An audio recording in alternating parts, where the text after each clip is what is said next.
وعلى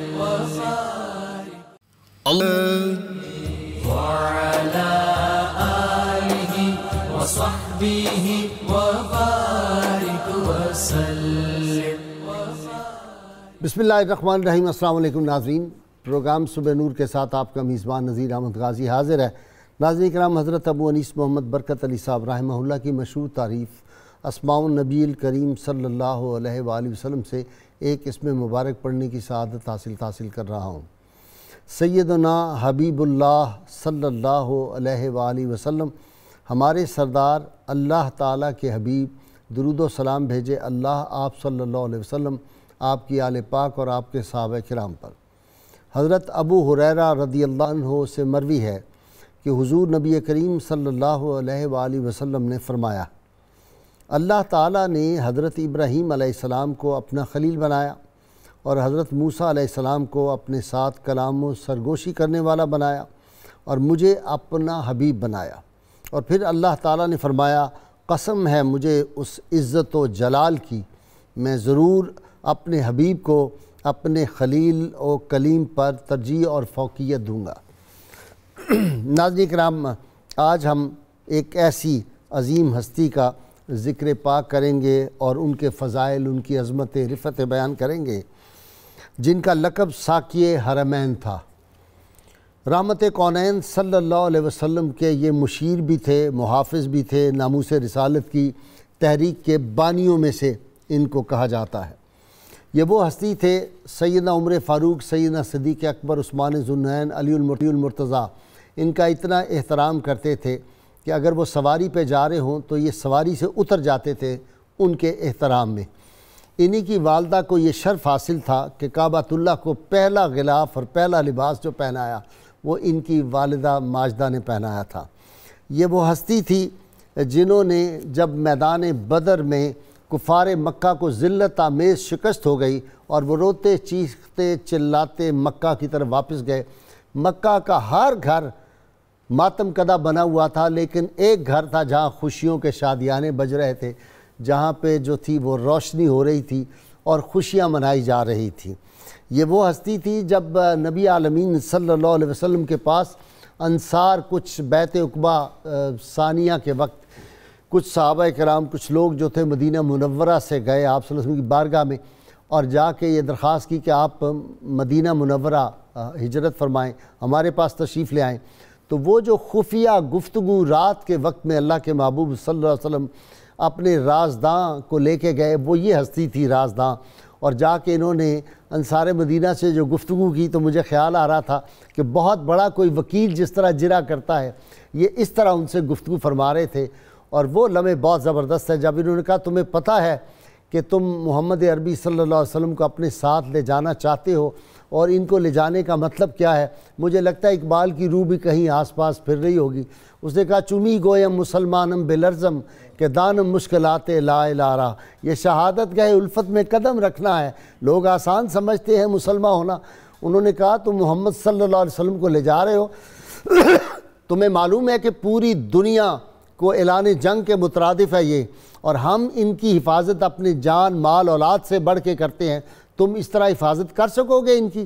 انہوں نے بھی قربان جائیں جو جواب دیے. انہوں نے کہا، جناب ہم ایسی حفاظت کریں گے جیسے ہم اپنی بیٹیوں کی اور ماؤں کی عزت کی حفاظت کرتے ہیں، اور ہمارے سب سے پہلے تیر استعمال ہوتے ہیں. جب تیر ختم ہو جائیں تو ہم نیزے استعمال کرتے ہیں، جب نیزے ختم ہو جائیں ہم اپنی تلواریں استعمال کرتے ہیں.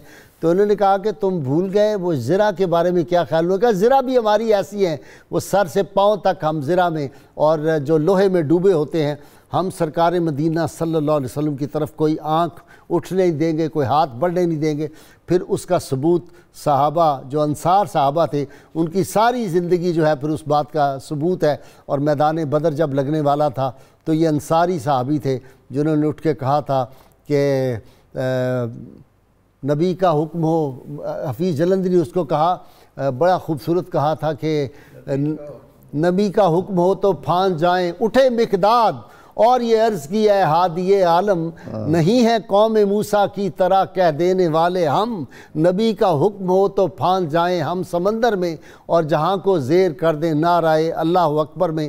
یہ انصار تھے جنہوں نے کہا یا رسول اللہ صلی اللہ علیہ وسلم ہم آپ کے دائیں لڑیں گے، ہم آپ کے بائیں لڑیں گے، ہم آپ کے سامنے لڑیں گے اور آپ کے پیچھے لڑیں گے۔ پھر انہوں نے وہ جو رسول اللہ صلی اللہ علیہ وسلم کی حفاظت کا فریضہ جس طرح انجام دیا، یہ وہ ہستی پاک ہے جن کے وسیلے سے صحابہ کرام بارش کی دعا کرتے تھے۔ قحط کا زمانہ اور عمر فاروق ان کو لے جا کے بارگاہ رب العزت میں ان کا واسطہ دے کے بارش کی دعائیں کرتے تھے۔ ان کے اور احترام نبی صلی اللہ علیہ وسلم اور ادب بارگاہ رسالت باپ کو ان سے سیکھے۔ جب ان سے پوچھا گیا کہ عمر آپ کی کتنی ہے، آپ کی عمر کیا ہے، آپ بڑے ہیں یا رسول اللہ صلی اللہ علیہ وسلم بڑے ہیں، تو انہوں نے کہا پیدا میں پہلے ہوا تھا لیکن بڑے رسول اللہ صلی اللہ علیہ وسلم۔ یہ بارگاہ نبی صلی اللہ علیہ وسلم کے جو آداب تھے، اور پھر ماشاءاللہ جس طرح انہوں نے غزوہ حنین میں کردار ادا کیا ہے، ایک تو اللہ تعالیٰ نے ان کو قامت طویل دی تھی، پھر یہ بڑے ماشاءاللہ مضبوط جسم کے تھے، اور پھر اللہ نے آواز بھی ان کو زبردست قسم کی جرنیلی آواز دی تھی۔ تو اس وقت جب انہوں نے صحابہ کرام میں آواز دے کے ان کو واپس بلایا ہے، جو وقتی ایک دفعہ مسلمانوں بھی ابتلا کا وقت آیا شروع جنگ میں اچانک حملے کے نتیجے میں، تو وہاں پہ ان کی جرت بہادری وہ دیکھنے والی ہے، اور طائف کے محاصرہ میں جس طرح ہے، اور پھر رسول اللہ صلی اللہ علیہ وسلم سے جو لاڈیاں انہوں نے کی ہیں، جو نعت رسول اللہ صلی اللہ علیہ وسلم کی ہے، وہ آج میرے اسکالر حضرات آپ کو سنائیں گے۔ اور پھر نبی کریم صلی اللہ علیہ وسلم کو وہ باتیں دیکھتے تھے، کہتے تھے میں آپ کی طرف اس لیے دیکھتا ہوں کہ آپ بچپن میں چاند سے باتیں کیا کرتے تھے، چاند آپ سے باتیں کرتا تھا، وہ کیا سرگوشیاں تھیں جو آپ کرتے تھے، وہ زبان تو مجھے سمجھ نہیں آئی۔ تو ناظرین کرام، انہی کے صاحبزادے تھے رسول اللہ صلی اللہ علیہ وسلم کے وصال پاک کے وقت، جنہوں نے جسد اطہر کو گنبد خضرا کے نیچے رکھا تھا، اور پھر انہی کے صاحبزادے تھے جن کی وہ روایت ہے کہ میں نے سنا کہ لب ہائے مصطفیٰ صلی اللہ علیہ وسلم حرکت کر رہے ہیں، اور رب سلم امتی، رب سلم امتی کے الفاظ یہ انہوں نے بیان کیے تھے۔ ناظرین کرام، آپ کہیں گے یہ کون سی ہستی ہے؟ یہ وہ ہستی ہے اللہ کے محبوب صلی اللہ علیہ وسلم کو سیدنا ابو طالب اور سیدنا امیر حمزہ سید الشہداء کے بعد اپنے جو چچا جان پیارے تھے، جن کے بارے میں آپ صلی اللہ علیہ وسلم کہا یہ میرے باپ کے بعد میرا باپ ہے، یہ باپ کی طرح ہے مجھ سے، جس نے اس کو اذیت دی، ان کی شان میں کوئی بے ادبی کی، اس نے مجھے اذیت دی میری شان میں۔ اسی لیے سیدنا عثمان ذو النورین کے سامنے کسی نے ان کی شان میں سیدنا عباس علمدار کے سیدنا عباس رضی اللہ تعالیٰ عنہ حضور صلی اللہ علیہ وسلم کے پیارے چچا جان کی شان میں کوئی بات کی تو سیدنا عثمان نے اس کو کوڑے لگوائے تھے۔ آج ان کی عظمت، ان کی فضیلت، ان کا عشق رسول، وہ کس طرح محافظ مصطفیٰ صلی اللہ علیہ وسلم تھے، حضور صلی اللہ علیہ وسلم سے ان کا پیار کیسا تھا، اور پھر ان کا جو اظہار اسلام جو تھا اس میں ذرا دیر کیوں ہوئی، لیکن ان کی اہلیہ جو تھی وہ سابقون الاولون میں تھی۔ تو یہ ساری باتیں آج ہم جو ہے وہ یہ حاصل کریں گے۔ سعادت میرے ساتھ شریک گفت اس میری نوری بزم میں جناب پروفیسر سعید احمد خان صاحب، مشہور ساری عمر استاد رہے، بڑے سینئر کالجوں یونیورسٹیوں میں پڑھایا آپ نے، ان کے ساتھ کئی کتابوں کے مصنف ہیں علامہ محمد احمد برکاتی، ان کے ساتھ نوجوان سکالر ہیں پروفیسر ڈاکٹر عقیل احمد، یہ بھی کئی کتابوں کے مصنف ہیں۔ اور آخر میں آپ کو بہت خوبصورت آواز کے حامل حافظ سہیل نظر صاحب سے منقبت بارگاہ سیدنا عباس رضی اللہ تعالیٰ عنہ سنواؤں گا۔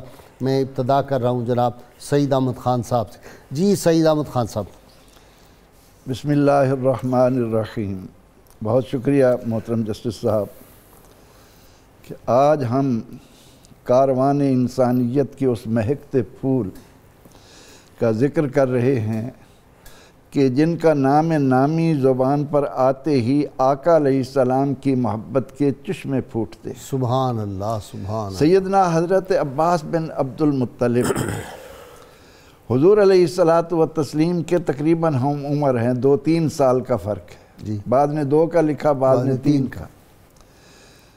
اب جس گھر میں حضرت عباس بن عبد المطلب یہ جانتے ہوں کہ یہ میرے بھائی کی نشانی ہیں، اور اکٹھے وقت گزرا ہو، 40 سال جنہوں نے اپنی آنکھوں کے سامنے رسول اکرم رحمت عالم صلی اللہ علیہ وسلم کے مبارک اسوہ کو، ان کی چال ڈھال کو، ان کے بیٹھنے اٹھنے کو، ان کے کھانے پینے کو، ان کے انسانیت کے ساتھ محبتوں کے رشتے دیکھے ہوں، تو کیوں نہ آپ بھی نبی اکرم رحمت عالم صلی اللہ علیہ وسلم کی زبان اقدس سے اجود قریش، واہ واہ واہ واہ، قریش میں سب سے سخی کا لقب پانے والے۔ واہ واہ واہ، وہ جو آپ نے ساقی حرمین کا کہا، تو فاروق اعظم رضی اللہ عنہ کے فرمائش پر جب آپ تشریف لائے اور مکہ مکرمہ اور مدینہ منورہ پانی سے سیراب ہو گئے، تو لوگ صرف یہ نہیں کہ آپ کو ساقی حرمین کہہ رہے تھے بلکہ آپ کو بوسے دے رہے تھے، واہ واہ، چوم رہے تھے اور کہہ رہے تھے کہ آپ تو ساقی حرمین ہیں۔ تو یہ ابو الفضل حضرت عباس بن عبد المطلب نے نبی اکرم رحمت عالم صلی اللہ علیہ وسلم کا بچپن سے لے کر اعلان نبوت تک کا سارا وقت اس طرح سے دیکھا کہ جب آپ صلی اللہ علیہ وسلم نے نبوت کا اعلان کیا اور مشرکین مکہ کے اندر ایک ہلچل مچی، تو حضرت عباس رضی اللہ عنہ آپ کا پورا سہارا بن کر واہ، ہر قدم پر، اور پھر جس طرح سے آپ نے بتایا آپ نے اپنا ابتدائیہ میں کہ مدینہ منورہ سے جب لوگ آئے تو آپ کو یہی فکر دامن گیر تھی کہ یہاں پر تو ہم اپنی جانیں چھڑک رہے ہیں، اپنے مال آپ پر قربان کر رہے ہیں، ہر طرح سے ان کی نگہداشت کر رہے ہیں، میرا بھتیجا میری آنکھوں سے اوجھل ہو گیا، ان کو اگر تکلیف پہنچی تو مجھ پر کیا گزرے گا، کیونکہ وہ آنکھوں سے دیکھتے تھے کہ آپ صلی اللہ علیہ وسلم جدھر جدھر پہلو بدلتے تھے، چاند ادھر ادھر کھلونا بن کر آپ کے ساتھ جاتا تھا، ساری زندگی ان کے سامنے تھی۔ اس لیے سیدنا حضرت عباس بن عبد المطلب حضور سید عالم صلی اللہ تعالی علیہ وسلم کے شیدائیوں میں ہی نہیں، آپ کے یعنی رازدانوں میں ہیں۔ رازدانوں، وہ راز کتنا خطرناک مرحلہ ہے اس وقت جب بیت عقبہ ثانیہ میں جا کے گفتگو ہو رہی ہے، وہ کتنی رات کے وقت اور پہاڑی کی گھاٹی میں جا کے ایک میں بات ہو رہی ہے۔ جی علامہ صاحب، آپ ہمیشہ کوئی نہ کوئی باتیں چن کے لاتے ہیں، وہ چنی ہوئی چنیدہ باتیں۔ بسم اللہ الرحمن الرحیم۔ یہ ہماری خوش بختی ہے کہ ان عظیم ہستیوں کے ذکر مشکبار سے ہم اپنے آپ کو فیضیاب کرتے ہیں، الحمدللہ، اور یہ زندگی بھی اسی طرح ہے کہ انہی کا ذکر سنتے سناتے اگر بسر ہو جائے تو انشاءاللہ نجات پھر یقینی۔ ہماری تو ہو ہی گئی ہے جی الحمدللہ۔ حضرت سیدنا عباس رضی اللہ تعالیٰ عنہ آپ اس حوالے سے بھی فوق درجہ رکھتے تھے کہ حضور صلی اللہ علیہ وسلم کے چچا ہونے کے باوجود مراسم دوستانہ رکھے ہوئے تھے، اچھا، بے تکلفی تھی، اچھا، اور 10 آپ کے صاحبزادے تھے اور 10 کے 10 ہی حضور صلی اللہ علیہ وسلم کی محبت سے سرشار تھے۔ واہ، 10 صحابی تھے؟ جی 10۔ اب یہ دیکھیے 88 سال کے قریب آپ نے عمر پائی ہے، 32 ہجری میں آپ کے جو ہے مثال عثمان کے دور میں، جی تو انہوں نے ہی آپ کا جنازہ بھی پڑھایا۔ حضرت عباس رضی اللہ تعالیٰ کے جو صفاتی نام ہیں ان میں سے ایک نام جو ہے وہ عمارۃ المسجد بھی ہے، اور اسعد الناس یوم القیامہ بھی ہے۔ اچھا، اسعد الناس یوم القیامہ اسی لیے لقب پڑا کہ حضور صلی اللہ علیہ وسلم نے ارشاد فرمایا کہ جنت میں میرا محل ہوگا اور میرے سامنے بالمقابل حضرت سیدنا ابراہیم علیہ السلام کا محل ہوگا، اور ہم دونوں کے محلات کے درمیان میں حضرت عباس کا محل ہوگا۔ سبحان اللہ۔ اور حضرت عباس کبھی مجھ سے بات کریں گے، کبھی حضرت ابراہیم علیہ السلام سے بات کریں گے۔ سبحان اللہ۔ تو یہ آپ کا اسعد الناس یوم القیامہ کی اس سے بڑھ کے اور خوش بختی قیامت میں کسی کو میسر نہیں آئے گی۔ اسی طرح آپ دیکھیے حضرت سیدنا عباس رضی اللہ تعالیٰ عنہ آپ جو ہے وہ عمارۃ المسجد بھی ہیں، اچھا، اور وہ بڑی عجیب روایت ہے۔ حضرت عمر فاروق رضی اللہ عنہ نے کہا کہ لوگوں کی کثرت ہوگی، آپ کا مکان ساتھ ہے، امہات المومنین کے حجرات ہیں، ان کو تو میں ٹچ نہیں کروں گا، لیکن آپ اپنا مکان دے دیں۔ 3 صورتیں، یا تو آپ پیسے لے لیں، یا مدینہ کی کسی بھی جگہ کی نشاندہی کر دیں، وہاں آپ کو مکان بنا کے دے دوں، نہیں تو آپ یہ مکان فی سبیل اللہ وقف کر دیں، مسجد میں شامل کر دیں۔ آپ نے فرمایا میں تینوں نہیں کروں گا۔ تو وہ کہنے لگے بھی آپ کو احساس ہونا چاہیے، حضرت عباس آگے سے انکار کر دیا، اب ان کی جرت تو تھی نہیں، لیکن ذہن میں تھا کہ یہ شامل ہونا چاہیے۔ تو پھر انہوں نے کہا یہ ساری باتیں بھی چلو ہم کسی اور کے پاس چلتے ہیں، اس سے فیصلہ کروا لیں۔ چلو کس کے پاس کہنا ہے؟ ابی بن کعب کے پاس۔ حضرت ابی بن کعب کے پاس دونوں یہ جو قاری قرآن تھے، جی وہی جن سے حضور خود سنا کرتے تھے، تو وہاں ان کے پاس گئے تو انہوں نے کہا عمر میں آپ کو ایک بات بتاتا ہوں، ایک حدیث ہے جو میں نے حضور سے سنی، وہ یہ ہے کہ اللہ نے فرمایا حضرت داؤد علیہ السلام کو میرا گھر بناؤ۔ انہوں نے نشاندہی کی اور اس میں ایک مکان کسی اور کا آتا تھا، اس کو کہا مکان دے دو، یا اللہ کا گھر بنانا چاہتا ہوں، اس نے کہا میں نہیں دوں گا۔ انہوں نے ذہن میں ارادہ کیا کہ میں اسے جبرن لوں گا، جو پیمنٹ بنتی ہے وہ میں کر دوں گا۔ تو اللہ تعالیٰ نے وہی فرما دی کہ داؤد میں نے تو تجھے بھیجا تھا کہ لوگوں کو میری عبادت کی طرف راغب کرو، اور آپ نے ذہن میں اس کا جو ہے وہ مکان غصب کرنے کا سوچنا شروع کر دیا۔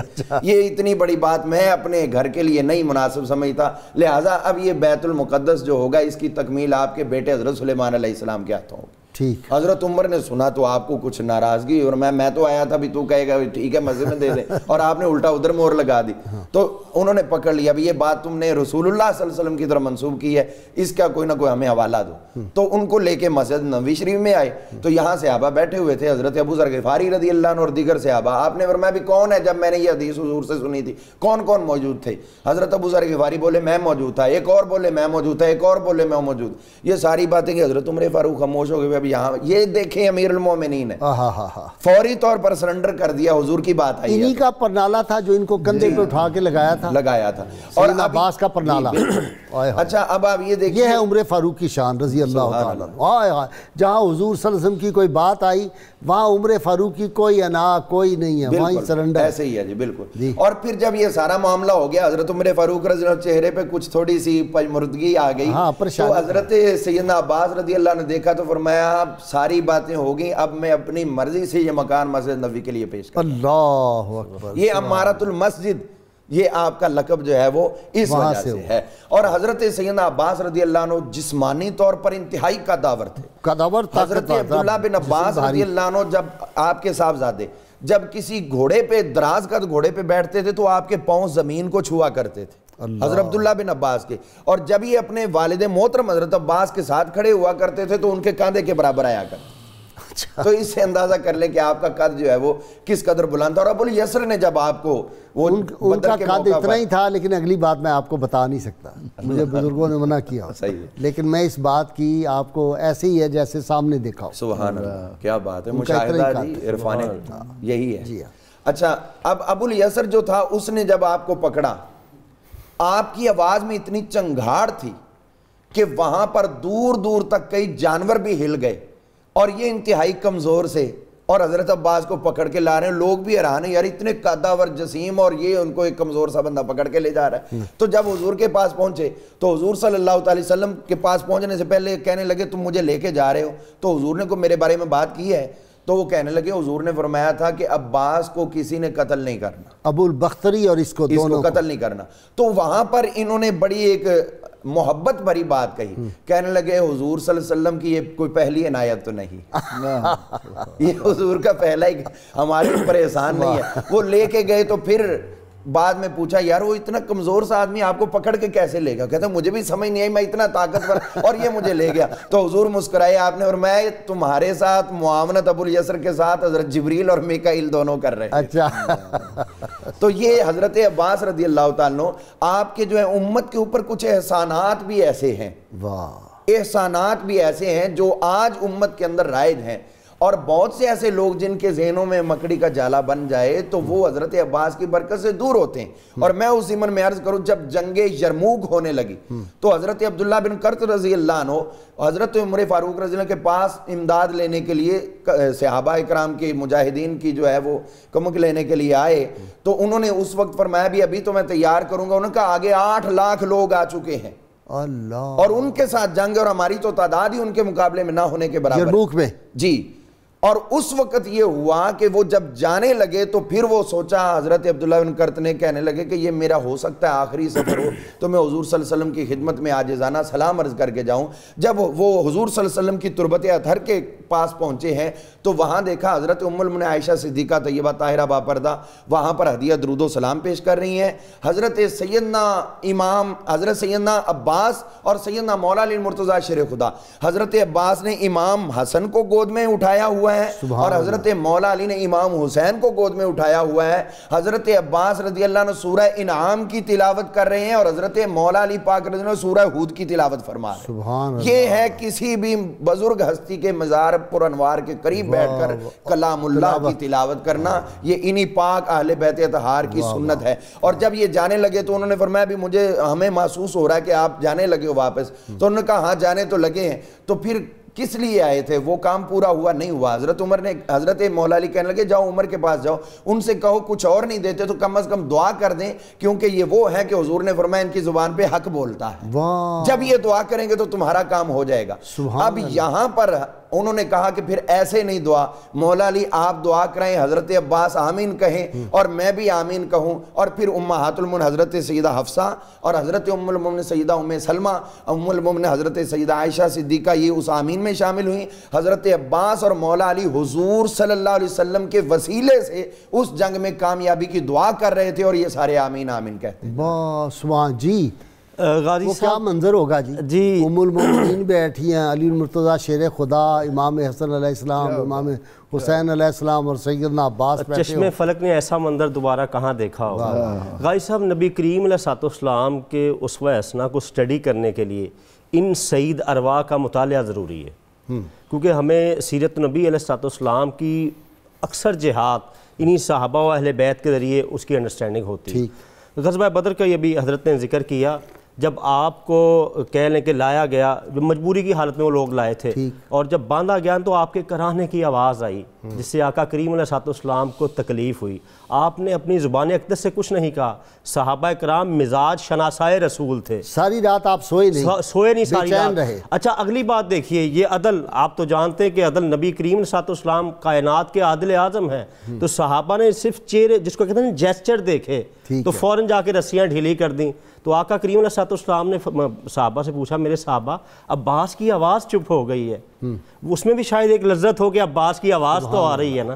تو عرض کیا یا رسول اللہ ہم نے ان کی رسیاں ڈھیلی کر دیں. فرمایا پھر سب کی رسیاں ڈھیلی کر دیں. اچھا دوسری بات، جب فدیہ لینے کی باری آئی غازی صاحب، وہ بھی قابل غور مقام ہے. تو حضرت عباس نے کہا بظاہر میرے پاس تو کچھ نہیں ہے. تو فرمایا چچا جان جب آپ مکہ سے نکلنے لگے تھے تو آپ نے میری چچی ام فضل کو سونا دیا تھا اور کہا تھا کہ اگر میں اللہ کی بارگاہ میں چلا گیا تو یہ تمہارے کام آئے گا، وہ سونا ہی مجھے دے دو فدیہ میں. تو حضرت عباس کہتے ہیں یا رسول اللہ اس وقت میں تھا، میری بیوی اور تیسری خدا کی ذات تھی، مجھے یقین ہو گیا کہ آپ اللہ کے سچے رسول ہیں. اور اس سے غازی صاحب نبی کریم علیہ السلام کی صفت شہادت کا ظہور ہوتا ہے کہ 300 میل 500 کلومیٹر دور بیٹھے میں اور کوئی چیز آپ سے پوشیدہ. وہ جو بہقی کی حدیث ہے کہ میں کائنات کو ایسے دیکھتا ہوں جیسے ہتھیلی کو دیکھتا ہوں، اس سے یہ ظاہر ہوتا ہے. اور اگلی بات دیکھیے کہ غزوہ تبوک کے بعد نبی کریم صلی اللہ علیہ وسلم جب کامیابی کے ساتھ تشریف لائے ہیں تو حضرت عباس بن عبد المطلب نے عرض کیا یا رسول اللہ میں نے آپ کی شان میں کچھ قصیدہ کہا ہے اگر اجازت ہو. غازی صاحب مسجد نبوی کا ممبر ہے اور اس کے صدر نشین بلکہ حسینان عالم کے سرتاج نبی کریم صلی اللہ علیہ وسلم اور صحابہ کا مجمع ہے، اور حضرت عباس بزم نور کی صدارت صاحب نور فرما رہے ہیں. کیا خوبصورت بات ہے. اور حضرت عباس نے بھی نور کا ہی ذکر کیا ہے. فرمایا وَأَنْتَ لَمَا وُلِدْتَ أَشْرَقَتِ الْأَرْضُ، یا رسول اللہ جب آپ پیدا ہوئے ہیں تو زمین روشن ہو گئی. فَدَاتْ بِنُورِكَ الْأُفُقِ، اور اتنی روشنی پھیلی کہ آسمان کے کنارے تک روشن ہو گئے. اور اسی نور کی روشنی میں ہم ہدایت کے راستے طے کر رہے ہیں. اور قصیدہ سننے سے پہلے نبی کریم علیہ السلام نے فرمایا تھا چچا جان سنائیے اللہ آپ کے منہ کو سلامت رکھے. معلوم یہ ہوا جو نبی کی ولادت کا ذکر کرے گا، نبی کی عظمت کا، اس کا منہ سلامت رہے گا، دنیا سے جاتے ہوئے بھی بگڑے گا نہیں. واہ واہ. اچھا علامہ صاحب وہ بات ذرا میں بریک سے آلوں تو آپ نے کسی جگہ ایک جگہ کوئی ٹیکس لگا تھا تو ان پہ زیادہ ٹیکس لگنے لگا تو آپ صلی اللہ علیہ وسلم فرمایا وہ جب فدیہ دیا تھا تو اس میں انہوں نے بہت زیادہ مال دے دیا تھا، وہ یہاں پہ کمپنسیٹ کر لو اس کو. وہ اس طرح کی بات ہے میرے ذہن میں آ رہی ہے کوئی تاریخ. بہت مختصر سی ناظرین اکرام یہ وقفہ ہوگا درود پاک سننے کے لیے، آپ بھی سنیں گے میں بھی سنوں گا. حاضر ہوتے ہیں رام. سعید احمد خان صاحب جنگ حنین کا ذکر آ گیا، بنو ثقیف اور دوسرے کون تھے؟ بنو حوازن. بڑے لڑاکے تھے یہ، بڑے زبردست. اور مارکا جو ہوا ہے اس میں اللہ تعالیٰ کی نصرت اور تائید آئی ہے تو کام بنا ہے، ورنہ پہلے شروع میں انہوں نے اتنی تیزی سے حملہ کیا، یہ جنگجو تھے. اچھا ام سلیم کا بڑا ذکر ہے اس جنگ میں، اتفاقاً یہ آ گیا تو میں نے قرآن کریم نے اس بات کو یوں بیان کیا کہ وَلَقَدْ نَصَرَكُمُ اللَّهُ فِي مَوَاطِنَ كَثِيرَةٍ وَفِي حُنَيْنٍ إِذْ أَعْجَبَتْكُمْ كَثْرَتُكُمْ. واہ واہ واہ. لیکن اس بات کو واضح کرنے سے پہلے میں ڈاکٹر عقیل صاحب کی بات کو تھوڑا بڑھانا چاہتا ہوں کہ ہم ابتدا سے ہی بچپن میں ہی امام جامی رحمۃ اللہ علیہ کا ایک شعر سنتے ہیں ٹھیک کہ گر نام محمد را نیا ورد شفیع آدم، نہ آدم یافتے توبہ نہ نو از غرق نجے نہ.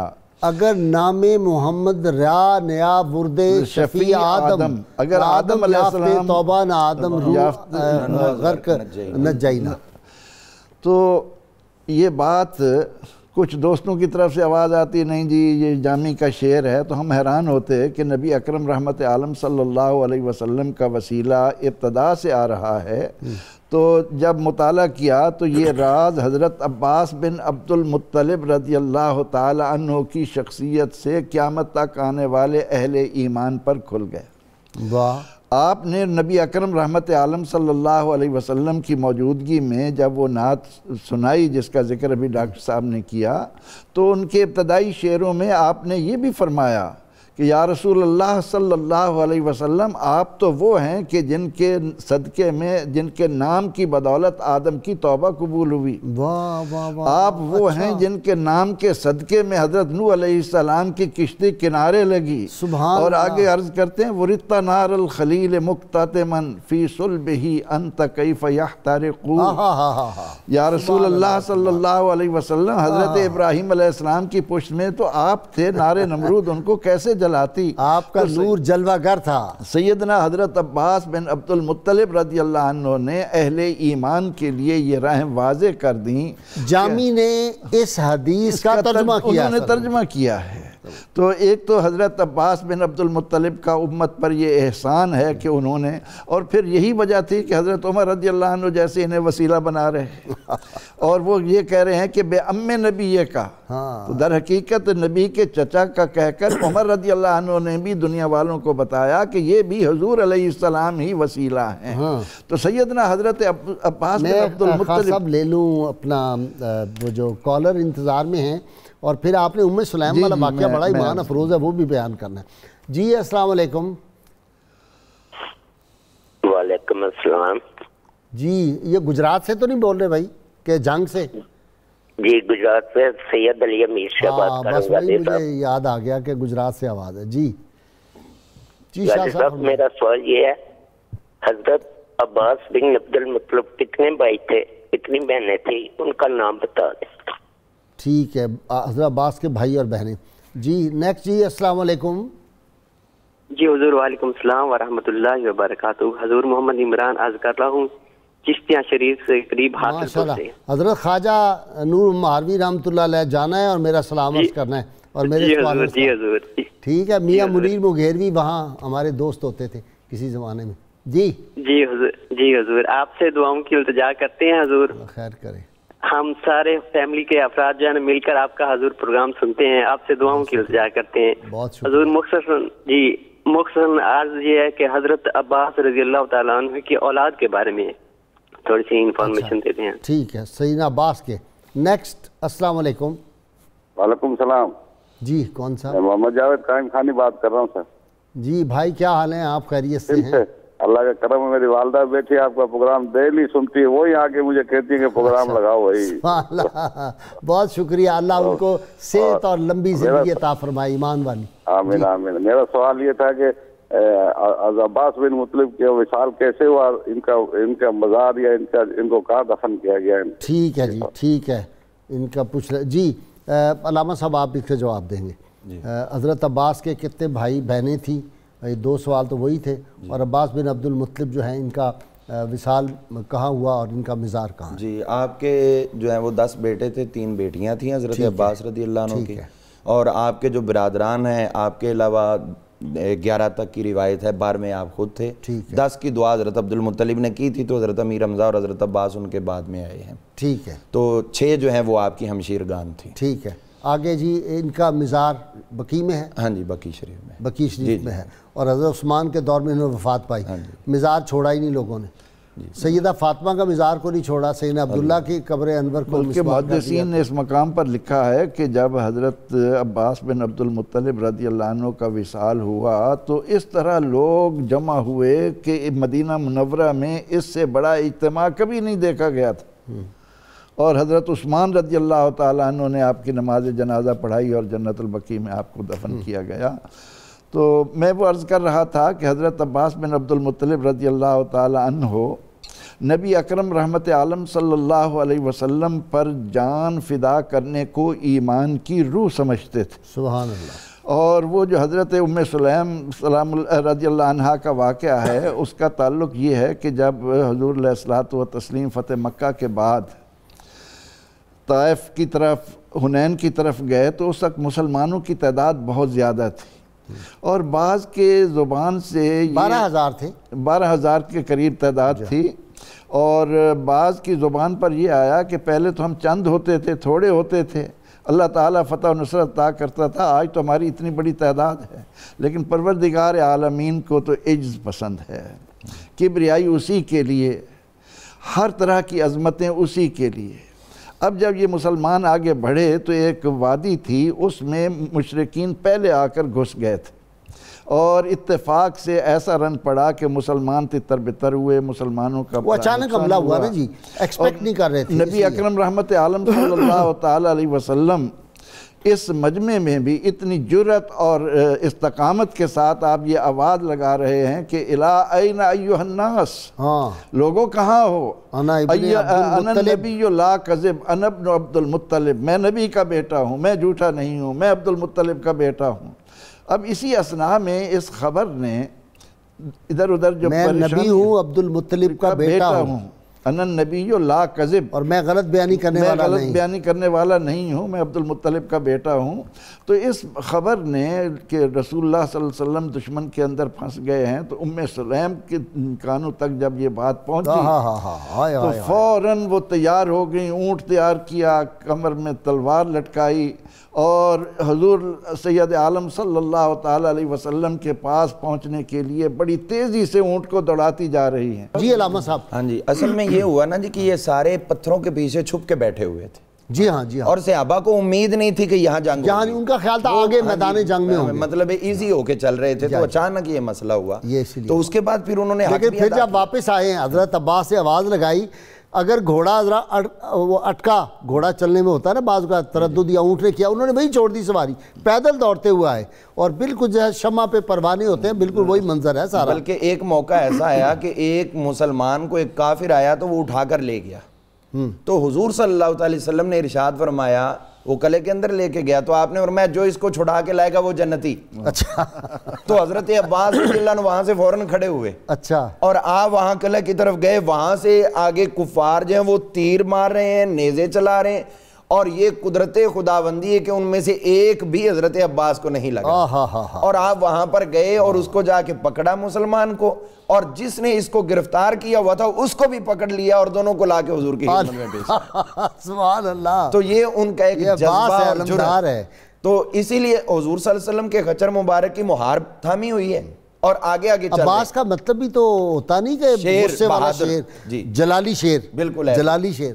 اور حضرت عباس رضی اللہ عنہ کے حوالے سے ہم اگر دیکھیں تو ان کا اتنا احترام خود میرے آقا کریم علیہ السلام کرتے تھے کہ یہ آئے تو حضور صلی اللہ علیہ وسلم بات آہستہ کرنے لگے، تو یہ کہنے لگے حضور ذرا اونچی، تو حضور صلی اللہ علیہ وسلم فرمایا کہ مجھے جبریل نے آ کے کہا ہے کہ یہ آپ کے چچا ان کے ساتھ آپ آہستہ آواز میں بات فرمائیں۔ اللہ، تو یہ کیسا احترام اور ان کی عزت جو ہے وہ خود حضور فرما رہے ہیں۔ تبھی صحابہ اتر جاتے سواریوں سے، حضرت ابو بکر عمر سبحان اللہ، حضرت عمر اتر گئے، حضرت علی اتر گئے، بڑے بڑے صحابہ جی۔ اور ایک مرتبہ تو ایسا ہوا کہ جب رش پڑا ہوا تھا لوگوں کا، حضور صلی اللہ علیہ وسلم کے گرد ازدحام تھا بہت زیادہ، اور حضرت عباس آگے بیٹھنے کو جگہ نہیں تھی، حضرت سیدنا ابو بکر صدیق رضی اللہ عنہ حضور کے قریب بیٹھے ہوئے تھے، تو جیسے ہی حضرت عباس آئے تو حضرت ابو بکر صدیق وہاں سے کھڑے ہوئے، آپ یہاں تشریف لائے۔ تو حضور نے جب یہ منظر دیکھا تو مسکرائے، فرمایا یعرف الفضل لأہل الفضل ذو الفضل، فضیلت والے ہی فضیلت والوں کی فضیلت جانتے ہیں۔ واہ واہ واہ، قدر والے جانتے ہیں قدر و شان اہل بیت۔ اور اچھا جی، ان کے صحابہ کرام ہاتھوں کو بوسہ دیا کرتے تھے؟ بے شک ایسے ہی۔ یہ بعض اوقات کہتے تھے کیوں کر رہے ہو، وہ کہتے ہیں نسبت مصطفیٰ صلی اللہ علیہ وسلم۔ دیکھیں وہ ابھی جو حدیث پاک بیان ہوئی حضور صلی اللہ علیہ وسلم کا جو چچا کی حیثیت سے توسل کیا گیا، اس میں یتمسحون، صحابہ ان کو مس کرتے، وَيَتَبَرَّكُونَ اور ان سے برکت حاصل کرتے. اور برکت حاصل کرنے کا طریقہ اس میں دست بوسی جو ہے وہ عرب لوگ لازمن کیا کرتے تھے. اور پھر ان کی یہ حیثیت ہے کہ وہ جو میں نے جنگ یرموک کی حدیث پاک پیش کی ہے اس میں حضرت عباس نے اور مولا علی پاک رضی اللہ عنہ جو دعا کی ہے اس میں یہی جملہ جو ابھی ہم گفتگو کر رہے تھے اس میں یہ ہے کہ آپ نے یہ دعا کی اللہم انا نتوسل الیک النبی صلی اللہ علیہ وسلم الذی توسل بہ آدم. یا اللہ میں اس ہستی کا آپ کو وسیلہ پیش کرتا ہوں جن کا وسیلہ حضرت آدم نے بھی پیش کیا تھا. اچھا ان کے جو صاحبزادے تھے نا حضرت عبداللہ بن عباس اور قصب بن عباس رضی اللہ تعالیٰ انہوں نے آپ صلی اللہ علیہ وسلم کو اتارا تھا نا قبر انور میں. تو قصب بن عباس کا جب میں یہ بخارا اور سمرقند کے دورے پہ تھا ان کے مزار پہ میں نے حاضری دی. وہاں لوگ حضرت قصب بن عباس نہیں جانتے, شاہ زندہ کے نام سے جانتے. وہ کہتے ہیں کہ لوگوں نے ان کی زیارت کی ہے, وہیں شہید ہوئے تھے. تو وہ جو ہے اب بھی ان کو زندہ لوگوں نے دیکھا ہے. ماشاءاللہ شہید تو ہمیشہ زندہ ہے جی. نہیں لیکن ان کو مطلب چلتے پھرتے دیکھا ہے لوگوں نے, ان کو چلتے پھرتے لوگوں نے دیکھا ہوا ہے. اور تواتر سے یہ جو وہاں پہ لوگ بیان کرتے واقعات. غازی صاحب میں اسی وسیلے بارش والی بات میں کچھ ایڈ کرنا چاہوں گا. شارحین نے لکھا ہے کہ جو بے ام نبی کا یا نبی نہ فرمایا سیدنا عمر فاروق رضی اللہ تعالیٰ عنہ نے, ظاہری بات ہے اپنے اپنے ذوق کے مطابق لوگ حدیث کا مطالعہ کرتے ہیں اور اپنی فکر کو اس پر غالب کرنے کی کوشش کرتے ہیں, لیکن اللہ کا کلام اور نبی کریم صلی اللہ علیہ وسلم کا کلام ہی غالب رہے گا. نبی تو دور کی بات رہی, نبی کی قرابت بھی دافع البلا ہے. سبحان اللہ, مشکل کشا ہے, مشکل کشا. اور امام عبدالرزاق اس حوالے سے ذکر کرتے ہیں یہ عید کا دن تھا اور عید کی نماز کے بعد سیدنا عمر فاروق اٹھے اور حضرت عباس کو عرض کیا آپ آگے تشریف لائیے, اور بھرے مجمع میں کہا اے لوگو تم جانتے ہو کہ نبی کریم صلی اللہ علیہ وسلم ان کا ایسے احترام کرتے تھے جیسے باپ کا احترام کرتے ہیں, تو تم ان کی اقتداء کرو اور ان کو اپنا وسیلہ بناؤ. اور اگلی بات یہ حضرت عمر فاروق نے کہی حضرت عباس سے آپ دعا کیجئے, صالحین سے دعا, ان کا وسیلہ. اور پھر جو ابھی سعید احمد خان صاحب نے بات کی ہے نا کہ حضرت عباس رضی اللہ تعالیٰ عنہ نے نبی پاک کو وسیلہ قرار دیا ہے اور خود بھی وسیلہ بنے. معلوم یہ ہوتا ہے غازی صاحب جو نبی کو وسیلہ مانتے ہیں وہی صالحین آگے وسیلہ بنتے ہیں. تو آقا کریم علیہ السلام کے حوالے سے وہ کیا ہے قرآن شریف کی آیت وَابْتَغُوا إِلَيْهِ الْوَسِيلَةَ, سورہ مائدہ کیجیے. اسی بات کو تھوڑا سا میں اور آگے بڑھاؤں گا کہ کچھ لوگ ہمیں یہ کہتے ہیں کہ فاروق اعظم رضی اللہ تعالیٰ عنہ نے زندہ انسان کو وسیلہ بنایا, لہٰذا تم رسول اللہ صلی اللہ علیہ وسلم کو کیوں وسیلہ بناتے ہو. تو یہاں پر بھی ہم علمی خیانت کر جاتے ہیں. جس سال فاروق اعظم رضی اللہ تعالیٰ عنہ نے حضرت عباس بن عبد المطلب رضی اللہ عنہ کو وسیلہ بنایا اسے تاریخ کہتی ہے عام الرمادہ, ہلاکت کا سال. اور اسی کے ساتھ آپ کی حکومت کے دوران عام الفتق بھی ہے, اور اس عام الفتق میں بھی یہی ہوا کہ بارش نہیں ہو رہی تھی. تو حضرت فاروق اعظم رضی اللہ عنہ نے قیامت تک آنے والے اہل ایمان کے دل و دماغ کو صاف کرنے کے لیے ایسا شاندار نمونہ دیا کہ آپ نے حضور علیہ السلام اور آسمان کے درمیان, آپ کی قبر انور اور آسمان کے درمیان جو رکاوٹ تھی اس کو ہٹایا. اور یہ کھڑکی جو کھولی تھی, جی ام المومنین عائشہ صدیقہ رضی اللہ عنہا نے انہیں یہ کہا عمر اگر بارش چاہیے تو حضور علیہ السلام کے حجرہ مبارک اور آسمان کے درمیان جو رکاوٹ ہے اس کو دور کرو. اور انہوں نے پھر جب وہ ہٹائی اتنی بارش ہوئی آج تک بھی کھڑکی کھلی ہے. جی ہاں, جانور کھا کھا کر اتنے موٹے ہوئے کہ پھٹنے والے ہو گئے, اس لیے اس کو عام الفتق کہتے ہیں. تو اگر ہم نیک نیتی کے ساتھ عام الرمادہ اور عام الفتق کا فرق بھی سنا دیا کریں تو یہ سارے خدشات دور ہو جائیں گے. ہماری تو زندگی آقا علیہ الصلوۃ والتسلیم کے دم کی بدولت ہے. اور حضرت عباس اللہ المعطی وان القاسم, حضور علیہ السلام حضرت عباس رضی اللہ عنہ کے بارے میں فرمایا کرتے تھے لوگوں ھذا بقیت آبائی, یہ میرے باپ دادا کی نشانی ہے. جو انہیں راضی کرے گا وہ مجھے راضی کرے گا, جو ان کو ناراض کرے گا وہ مجھے ناراض کرے گا. اور آپ نے حضرت عباس بن عبد المطلب رضی اللہ عنہ کو یہ اعزاز بھی بخشا کہ عباس میں تم سے ہوں آپ مجھ سے ہیں. واہ واہ. جیسے حضرت امام حسین رضی اللہ عنہ کے لیے حضرت عباس رضی اللہ عنہ کو بھی یہ اعزاز دیا گیا ہے. اچھا جی سخی بڑے تھے اپنا عجوبت قریش. میں آپ کی سخاوت تو ظاہر اہل بیت ہوں اور سخی نہ ہو یہ تو ہو ہی نہیں سکتا, یہ دونوں چیزیں لازم ہوں. اب میں ایک بات کی طرف بطور خاص جو ہے وہ اشارہ کرنا چاہوں گا. ہمارے ہاں ایک عمل ہوتا ہے جب کسی کا وصال ہو جائے تو اس کے بعد کھانا وانا, اور کچھ لوگوں کو اچھا نہیں لگتا, کچھ لوگ اس کو عمل میں رکھتے ہیں. ہاں جی, تو اس بارے میں یہ ہے کہ حضرت عمر فاروق رضی اللہ عنہ جب آپ پہ حملہ ہوا اور آپ زخمی ہو گئے تو آپ نے فرمایا قریش, اور خصوصاً حضرت عباس کی طرف اشارہ کیا اور قریش کا لفظ بول کر آپ نے فرمایا آپ اور رؤوس الناس, دنیا کے لوگوں کے سردار, جو آپ کرو گے لوگ کریں گے. لوگوں کو یہ سمجھنا ہے کہ یہ جملہ بولنے کا آپ کا مقصد کیا ہے. جب حضرت عمر فاروق شہید ہو چکے, تدفین ہو چکی, کھانا تیار تھا اور ساتھ میں بہترین جو ہے وہ مشروب رکھا ہوا تھا. اب لوگوں کا کھانے کو دل نہیں کر رہا تھا بھی یہ کیا ہم ادھر ان کا وصال اور ادھر ہم کھانا شروع کریں, تو انتظار میں اور لوگوں کی کیفیت بڑی عجیب. تو حضرت عباس رضی اللہ عنہ آگے بڑھے. آپ نے فرمایا لوگوں سن لو, پہلے آپ نے سب کو مخاطب کیا, فرمایا لوگوں سن لو, جب حضور صلی اللہ علیہ وسلم کا وصال باکمال ہوا تو اس کے بعد بھی ہم نے کھایا اور پیا. سبحان اللہ. حضرت ابو بکر صدیق کا وصال ہوا تو بھی ہم نے کھایا اور پیا. اب عمر فاروق شہید ہوئے ہیں, اب بھی ہم کھائیں گے اور پیئیں گے. آپ نے آگے ہاتھ بڑھایا, وہ کھانا تناول فرمانا شروع کیا اور سب نے کھانا شروع کیا, اور وہاں پر اٹھ کر صحابہ کہنے لگے جو حضرت عمر نے کہا تھا رؤوس الناس, وہ اصل یہ ہے. بہت شکریہ علامہ صاحب آپ کا, پروفیسر سعید احمد خان آپ کا, ڈاکٹر عقیل آپ کا. ناظرین کرام بہت مختصر سا وقفہ, درود پاک سنتے ہیں, ہمارے ساتھ رہیے گا. کرام کتاب الشفا سے نسخہ آگ سے جلے ہوئے کا علاج ہے یہ. اگر کوئی شخص آگ سے جل جائے تو اول و آخر درود پاک کے ساتھ 11 بار سورۃ الانبیاء کی آیت نمبر 69 پڑھ کر متاثرہ شخص پر دم کیا جائے. انشاءاللہ تعالی بہت جلد زخم ٹھیک ہو جائے گا. شرط یہ ہے کم از کم 11 مرتبہ کوئی بھی درود پاک جو آپ کو آتا ہو وہ ضرور پڑھیں.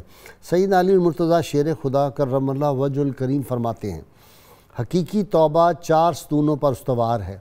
دل سے پشیمان ہونا, زبان سے استغفار کرنا, اعضاء کے عمل کے ذریعے اور دوبارہ ایسا گناہ نہ کرنے کا پختہ ارادہ کرنا. ناظرین کرام آج کے روزنامہ 92 میں مضمون سیدنا عباس بن عبد المطلب رضی اللہ تعالیٰ عنہ بہت زبردست, ضرور مطالعہ کریں. اللہ کریم سے دعا ہے اللہ تعالیٰ ہمیں رحمت کونین صلی اللہ علیہ وسلم کی غیر مشروط محبت اور لامحدود وفاداری نصیب فرمائے, چونکہ یہی جوہر ایمان ہے. اللہ تعالیٰ جو ہمارے نوجوان بارڈروں پہ, جو ہماری سرحدوں پہ شہید ہو گئے, اللہ تعالیٰ ان کے ورثاء کو صبر جمیل عطا فرمائے, ان کے درجات کو بلند کرے. اور جو نیوزی لینڈ میں شہید ہو گئے اللہ تعالیٰ ان کے ورثاء کو بھی صبر جمیل عطا فرمائے. ان شہداء کو اللہ تعالیٰ اور عظمتیں عطا فرمائے. ان کے خون پاک کے صدقے اللہ تعالیٰ یورپ میں اسلام کو پھر ایک دفعہ زندہ کر دے اور وہ اسلام بن جائے. وہی موقع آ جائے کہ پاسباں مل گئے کعبے کو صنم خانے سے. مجھے امید ہے یہ شہداء کا خون رنگ لائے گا انشاءاللہ تعالیٰ. نعرے کے لیے تیار ہو جائیے. یہ نعرہ گلی گلی کوچے کوچے اللہ کے فضل و کرم سے گونج رہا ہے. یہ وہ نعرہ تھا جو ہم نے لگایا تو پاکستان حاصل کیا تھا. پاکستان کو بچانے کے لیے, اس کو مضبوط کرنے کے لیے اس نعرے کی ضرورت ہے. زوردار نعرہ میرے مہمان لگائیں گے, سامعین ناظرین مل کے, تاکہ پھر ہم حافظ سہیل نظر صاحب سے منقبت بارگاہ سیدنا عباس رضی اللہ تعالیٰ عنہ سن سکے. تیار ہو جائیے نعرے کے لیے. پاکستان کا مطلب کیا؟ لا الہ الا اللہ محمد رسول اللہ صلی اللہ علیہ وسلم. جی حافظ صاحب. امی